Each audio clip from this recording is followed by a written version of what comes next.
Good evening, good evening. Ito na lang po tayo. Chismis, chismis. Ayan. Magandang gabi po. Ayan, chismis na naman tayo. Ayan. Araw na naman ng pag-chismis. Ayan. Mga ka-reels, mga ka-youtuber, mga ka-page. Ayan, chismis po tayo, chismisan tayo. Update ngayon sa viral. Mga viral na YouTube reels, yan, page, yan. Si Hiwaga, ang pag-uusapan po natin ngayon ay si Hiwaga. Hiwaga ng Quezon City, ayan.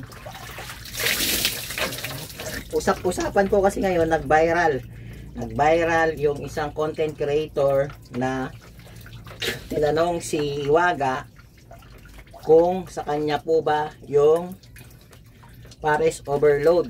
Ayan. Ang sabi ng yung vlogger, sinabi yata dati nun ni Hiwaga na hindi sa kanya yon. So, that means nangangamuan siya. So, ngayon po ay naging sa kanya na yung parisan.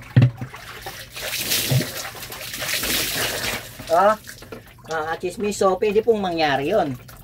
Pwedeng mangyari yon na maging sa kanya yung parisan. Siyempre sa katagalan, yung makakaipon ng pera yon, siyempre kikita po yan ng malaki sa dami nga ng kumakain doon.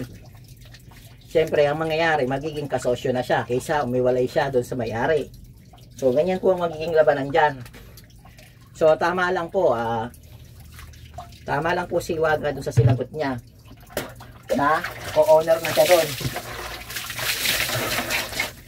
Ngayon talaga, sa una, syempre, hindi pa ikaw yung may-ari. So, sa katagalan, darating din yung time na ikaw na yung magmamayari ng parisan.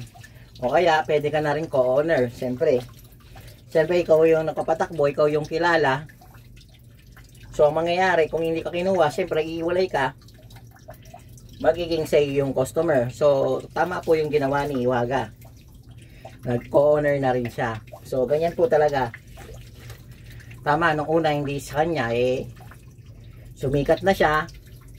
Kaya marami siyang naipon. Kaya naging ano na rin po siya, co-owner ng parisan. Kay Hiwaga Pares Overload. Yan. So nakita nyo naman po, sikat na sikat. Tinambal siya kay Diwata Pares Overload. Yan. Sarap maligo mga ka-YouTuber. Mainit kasi. Mainit. Yan, chismis. Chismis. Yan. So hanggang dyan na lang po at mabuhay po tayong lahat.